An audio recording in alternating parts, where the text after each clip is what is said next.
Hello, I'm Juliet Mann, and this is the Agenda podcast, CGTN Europe's one-stop shop for smart, in-depth discussion of the issues that really matter in the world today. The United Kingdom starts 2025 in something of a financial mess. Inflation and interest rates remain stubbornly high, and the Labour government, which swept to power in a landslide victory in July of last year, has seen support tumble after its first budget contained big tax hikes and spending cuts. But can UK PLC trade its way out of trouble? And what might new relationships with the US, the EU and China really look like? Here with me are Allie, Associate Director at SEC Newgate and former Policy Advisor to the UK Trade Secretary, Dr. Gerard Lyons, Economist and Senior Fellow at the Centre for Policy Studies, and Alan Winters, Professor Emeritus at the University of Sussex and Founding Director of the UK Trade Policy Observatory. Welcome to the agenda, everyone. Allie, let me start with you, because Britain is broke and broken. That's what the UK government has said, just 6 months into its term. What do you think? I mean, I think it's not surprising that you have a new government that has taken, with some quarters, some unpopular decisions in its most recent budget to sort of try and justify some of those decisions taken by talking about what it perceives to be some of the decisions left to it by the previous government. I'm not surprised at all to some extent. Having said that, I think there have been some longer term features, whether you look at low productivity, sort of pretty flatline growth of the last couple of years, the after effects of the COVID pandemic and the impacts of both the interventions to sort of try and keep the economy afloat and the pandemic itself have probably sort of been working their way through the economic system of the UK. So I think it's not surprising to hear a new government that is unpopular for some of the decisions it's taken, particularly around sort of tax hikes on business, to be justifying some of its decisions with some of those views. Gerard, as Ali said, productivity is low, growth has flatlined, national debt has trebled in the last 20 years to 100% of GDP. How creditworthy is the UK now? Well, the UK is creditworthy. It is, though, unfortunately, a low growth, low productivity, low wage economy, and that makes the backdrop very difficult. In terms of the creditworthiness, the UK is like many other G7 countries, indeed 6 of the 7 G7 countries, Germany being the exception, 6 of the 7 basically face the danger of a debt trap in coming years.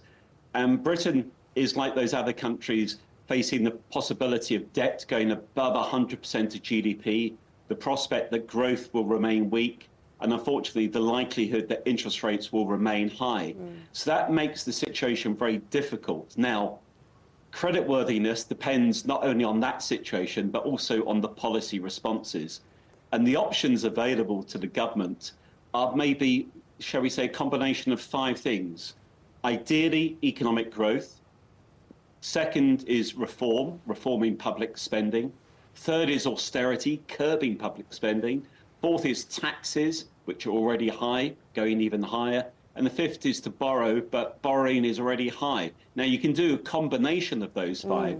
Ideally, what the government would like is to have economic growth and reform. But what we actually face, particularly in the wake of the recent budget, is the danger that spending will be under upper pressure, taxes will be forced eventually higher, and borrowing will have to increase even further. So huge pressures out there. Alan, I'd like to bring you in here. I wonder what alarm bells you think are going off for investors and potential trade partners to the UK. Well, I think the first thing is exactly what Gerard has said. Is the UK going to start growing again? We can hope that it's going to pick up. It's never going to become a high growth economy. But the domestic market isn't the most important thing for Britain. It's as a production platform for trade. That requires both exports and imports. And I think, the big questions that will arise in investors' minds are, if they set up here, what's the market access that they are going to get to other countries? The US sounds rather hostile. The trading system is actually rather uncertain. So I think that's a major consideration. A second one is that, although we have a new government, it's been what should we say? It has not yet spelled out everything that it intends to do so far as regulations are concerned.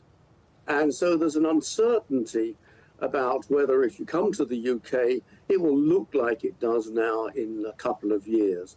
In fact, the sort of public finance problems and the growth problems increase that uncertainty as well, because things will have to change. So I think there's some underlying uncertainty, not only as a market, but also as a production base and with market access.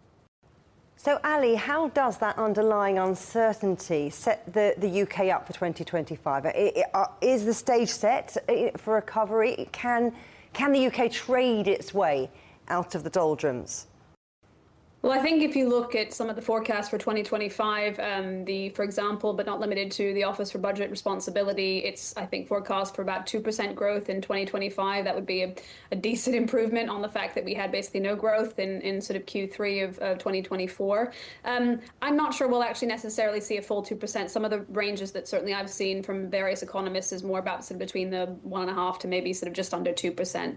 And I think in terms of being able to trade its way out, I'm a little bit sort of pessimistic on that front, quite frankly, not only because I think there are some very uncertain sort of headwinds on the horizon from what kind of sort of trade conflicts may occur off the back of the new Trump presidency, but particularly also because I think that to do anything really transformational is going to take time. You know, if you look at some of what the UK is trying to do to reset its relations with the EU, all good stuff generally in terms of trying to improve relations there. But ultimately, you know, regardless of where you stand on the value or otherwise of going back into some of these EU institutions like the single market, the customs union, it's really kind of limited gains economically speaking. And also, if you look at some of the other trade provisions that the UK is looking to try and enhance and make use of, yes, we've done trade deals with Australia, New Zealand. We're negotiating with India. We've recommitted there. We've just joined sort of CPTPP, the big sort of bloc with sort of Asia and other countries around the world. But really, in terms of the ability of businesses to leverage those agreements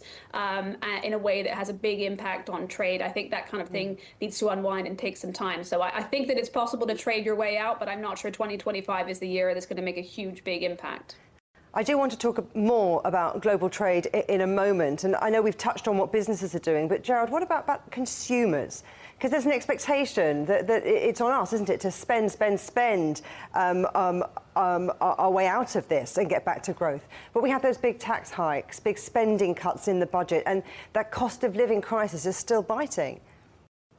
That's correct. The backdrop in the last couple of years has not been particularly good for the consumer in the UK, and that's despite the fact that unemployment has been pretty low in the last couple of years.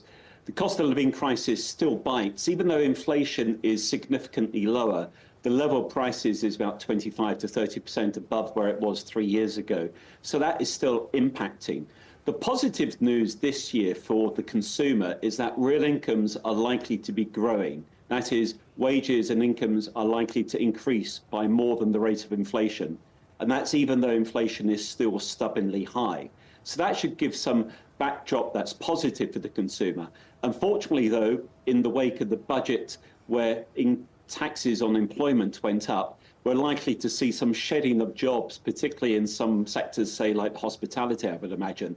So unemployment, unfortunately, will rise. But whether it's the consumer or business, the outlook for this economy is heavily influenced by confidence. Indeed, the outlook this year depends on the interaction between the fundamentals, which are mixed, the policy environment, which is also mixed, and also confidence.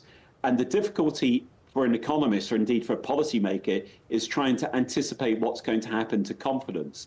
Because if confidence is low, and currently confidence has taken a big hit, that deters even those people with the ability to spend, and even those companies with the ability to invest. It deters them from doing so.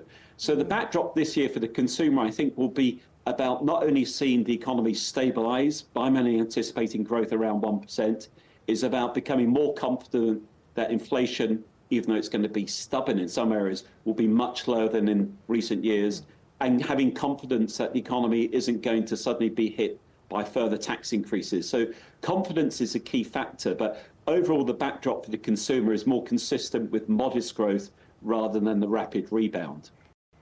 And Alan, we're talking here about inflation being lower but still stubbornly high. It is still a bugbear. And while the Bank of England has maintained that cautious stance, it's still going to be a challenge, isn't it?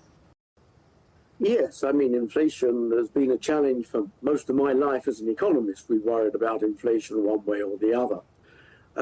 I think in the UK's case, we're still working through some of the shocks that we've had. These things take a long time to move through economies, and the increase in employment taxes, companies are still, in a sense, to implement all the changes in their pricing that they would like. It's also the case that the Labour government has evinced a more sympathetic view towards Labour, particularly in the public sector. And so you do have to wonder what is going to happen to wages, nominal wages, relative to whatever the price level happens to be at the time. I think we're not going to see that pressure abate. And also, it's a government that actually wants to spend some money, any money it can get hold of. We have sort of investment plans, we have public service reform plans, which typically involve money. And so demand is actually going to keep up quite strongly on the government side, I think. Let's talk about global trade. Allie, there's a lot of friction at the moment, as you were mentioning earlier, tit-for-tat tariffs that are influencing the global economic outlook for 2025. Now, the incoming US administration in particular is shouting loudly about sweeping new trade barriers to achieve policy goals. What impact is all of that going to have on the UK? Well, I think, the UK is a very trade-intensive economy, has, even if it manages to escape the direct glare of President Trump 2.0, as it were, in terms of sort of tariffs, there are concerns, I know, within the current government about what happens, for example, if we get caught up in the sort of ramifications of, huge tariffs on China from the US because of the sort of integration of our supply chains. We do a lot of processing of goods. That's basically sort of things that are being imported to be worked on and then kind of exported. So the trade intensive nature of the UK economy could see it getting hit, even if it manages to sort of maintain a good relationship with the US. And I think the interesting thing about Trump that makes this presidency particularly a little bit more unpredictable is, during his first administration, a lot of this was about sort of tackling what he saw as unfair trade practices. This time, I think it's a bit more about using sort of trade policy to tackle foreign policy issues. So if you look, for example, at some of the things that President-elect Trump cares about, it's border security with Canada, it's border security with Mexico, it's trying to get, Europe to pay more for its defense spending. And so I think one of the interesting things about it is going to be is that in terms of really anticipating what is the sort of certainty with which those tariffs are going to come down, President Trump is a deal maker ultimately, so he really wants to try and be seen to have sort of extracted concessions from other countries. That might actually lead to some deals before we get to the tariffs, question mark. But I think for the UK, that even if they manage to avoid Trump's glare when it comes to direct tariffs on sort of UK imported goods, there's a lot going on with other countries that needs to be mindful of as well. Gerard, I wonder if you agree. Do you think that Trump 2.0, as Ali put it, might mean the end of the so-called special relationship between the UK and the States? I doubt that very much. I think it needs to be seen in both geopolitical as well as in economic terms. Geopolitically, one could argue that the world is already divided into a G3 world. Group 1 being America and its allies, which definitely includes Britain. Group 2 being China and its allies. And Group 3 being what we would have called the sort of global south in the past, the middle ground powers, the likes of India, Nigeria, Brazil. So there are different trading blocs. For the United Kingdom, it's very interesting. In geopolitical terms, we very much are aligned with the US. So therefore, in terms of our relationship with other countries in other regions, I would argue it's very much about trying to differentiate between strategic versus non-strategic areas. Of course, that becomes very blurred and very difficult, but the strategic areas would be defense, security, intelligence. The non-strategic areas would be trade, finance, and quite frankly, the vast bulk of the business community. So Britain, therefore, has the ability in terms of the special relationship still to do much with the US. It still has a close relationship with the EU, even though we will remain outside both the single market and customs union. And it's very much about, against that backdrop, cutting deals and positioning ourselves globally. The challenges for Britain are not unique to Britain. I would say that when one looks at the world economy, the major economies of Western Europe, Germany, France, Italy, and the UK, not necessarily in that order, all face real challenges.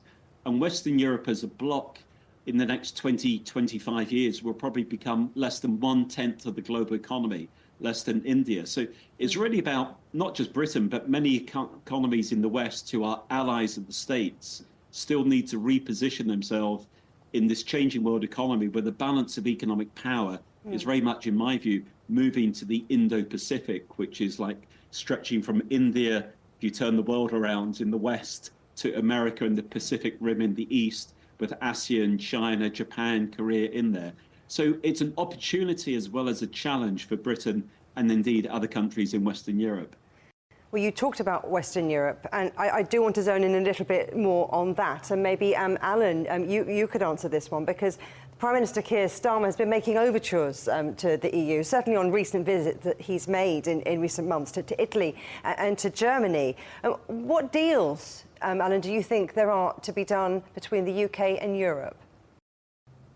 I suspect that Starmer has been talking about some non-trade, non-economic issues, defence, security, although there is the economic dimension to the defence industries in Europe, which are very fragmented and really rather weak.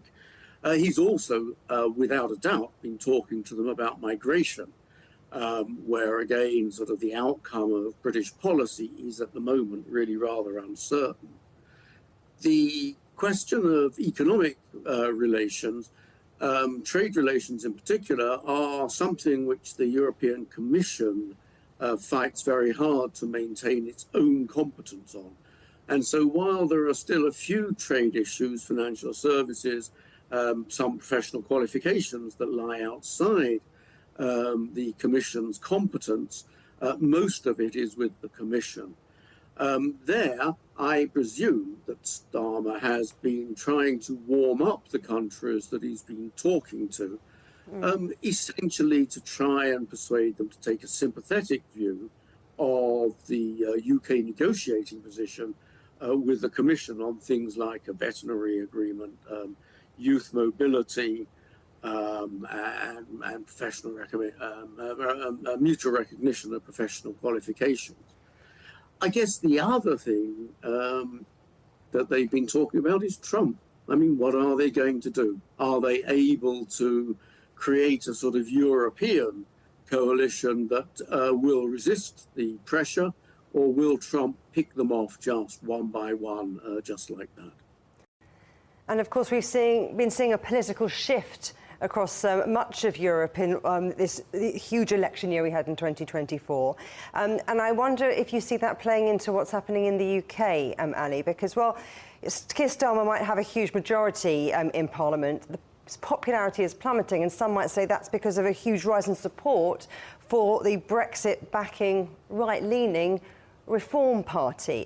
Is that something that you see making a difference in the future? I think it's actually probably more relevant than people realize to some of the negotiating future with the EU. And I say that because I think one of the things that we saw, particularly during Brexit, was, when Theresa May was negotiating her somewhat politically unpopular deal with the EU before Boris Johnson came in to sort of take over as his successor. One of the things that the EU didn't really feel like engaging with and was concerned about was, why am I going to bother negotiating an agreement that is going to be undone by your successor? And I think that is still relevant here with Keir Starmer, in that, there is a lot of toing and froing about what we might be able to get out of sort of the EU in terms of an agricultural deal on sort of services, etc., but not sort of give up things like access to mobility in terms of sort of this youth mobility scheme that the EU has proposed. And ultimately, I think there are some concerns in, in Brussels and EU capitals to say, well, if there's a potential that, this is a one-term Labour government, why are we going to expend a huge amount of capital deviating from our very, very ironclad principle, some might say overly ironclad at times, just to have it sort of undone by the next government. We've talked about Europe, we've talked about the US. Gerard, I wonder how important you feel the UK's trade ties are with China. Finance Minister Rachel Reeves in Beijing as we speak. Yeah, well, I think they're vitally important. China obviously has slowed in recent years relative to before the pandemic. But over the last 20 odd years, China accounted for close to a third of global growth, and it's the second biggest economy in the world.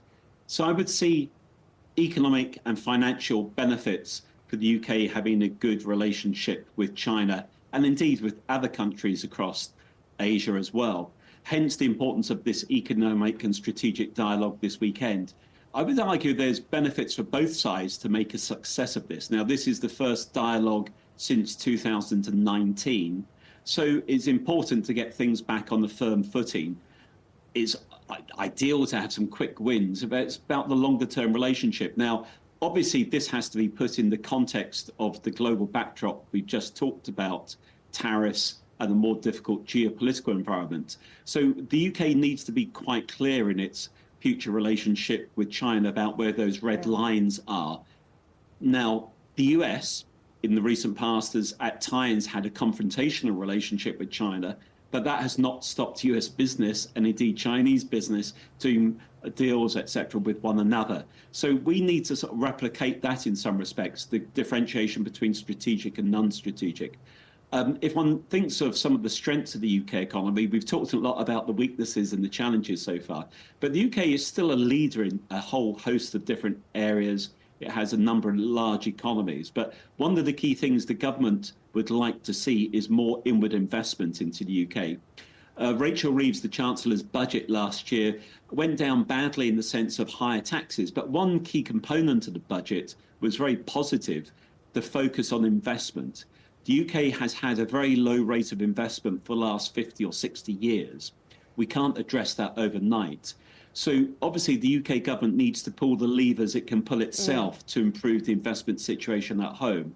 But at the same time, it needs to sell that narrative about why the UK is an attractive economy in which to invest. Alan earlier talked about the UK being a base from which to trade elsewhere, but we need to make sure that international investors also see the UK economy as a competitive economy. And that's why China, but indeed relationships with a whole host of other countries are vitally important. Alan, I wonder if you agree, because of course the aim of the last China-UK dialogue, which Gerard was talking about in June 2019, was to deepen those strategic economic collaborations, boost bilateral trade and investment, and strengthen all those financial linkages. What do you think the best outcome would be this time around? Well, it would be nice to think that we could actually achieve those four, and indeed what Gerard has said about building a narrative that makes the UK an attractive destination for perhaps for trade, but mainly for investment. What do I think in realistic terms is the best we can hope for? I don't think that we are going to get a very deep sort of strategic collaboration at this stage, not least because everybody, we and the Chinese, are very unsure how Trump is going to work out. And therefore, to do something that was, as it were, too provocative to him or too committing in circumstances we can't perfectly foresee would feel like a step too far at the moment. But I think the top priority certainly is investment, and it does require both confidence in the UK economy and confidence actually in the UK's ability to trade around the rest of the world. I also think that we can expect or hope, you asked me the best, so yes, let's hope, trade in sort of non-national security areas. I think that we just have to accept that like if you go back to the 60s, 70s, there was a world where sort of national security dominated and trade rules hardly applied at all, and a world which liberalized trade quite rapidly. And so I think it's that world, the general commerce that we can have, I hope, a sort of a booming relationship with China, both imports into the UK and with exports. Remember that China is a formidable supplier of lots of the things that we want, just as we have plenty of things which they want. Yeah. I also hope that we will establish some structure for an ongoing dialogue, that we get away from this idea that there's a massive meeting every 5 years, but rather a continuing discussion, which is, as it were, designed to be constructive on a smaller scale at each stage moving towards a satisfactory goal. So if I heard those things, or even sort of 3 out of the 4, I'd be happy. Gerard, how could the UK economy benefit from closer ties to Chinese markets? I mean, do you think the London-Shanghai Stock Connect needs a reboot? Yeah, absolutely. The importance of that is the improved connectivity between the City of London, the financial sector here, and the financial sector in China, and the importance in terms of that particular connect to increasing listings in London. When we had the last economic financial dialogue in 2019, making London the centre for renminbi trading was a key part. That's lots of progress has been made there, but we can do even more. But the key focus in the last few months ahead of this weekend's meeting from the city's perspective has been about improving two-way connectivity. So the financial sector is important, but when one looks at it from the Chinese perspective, there's many reasons in my mind as to why the Chinese should actually welcome the UK. Let's not pretend with open arms, but hopefully with outstretched arms. That basically China needs to move up the value curve to its next stage of development. Over the last year and a half, particularly the third plenum last summer, it highlighted the need to develop key parts of the financial sector in China to increase consumption and to move to higher quality growth. Now, the city, or the UK, shall we say, as one of the world's 2 biggest service sector economies, and we have the second most important global financial centre in London. The UK has a lot to offer, therefore, in terms of helping China. So if you're a UK-based fund manager, you're seeing China as a great opportunity. If you're a UK investor, there's lots of opportunities. But when one looks at it also from the Chinese perspective, there's lots of reasons why one would think that the UK can bring expertise that China needs, and why there are lots of areas where the UK and China can cooperate. Allie, Renison, Gerard, Lyons and Alan Winters, thank you very much. Remember, you can subscribe to this podcast on iTunes, Stitcher, Spotify or wherever you get your podcasts. You can also find more agenda content on CGTN Europe's Facebook, Twitter, Instagram, Telegram and YouTube channels. Until next time, goodbye.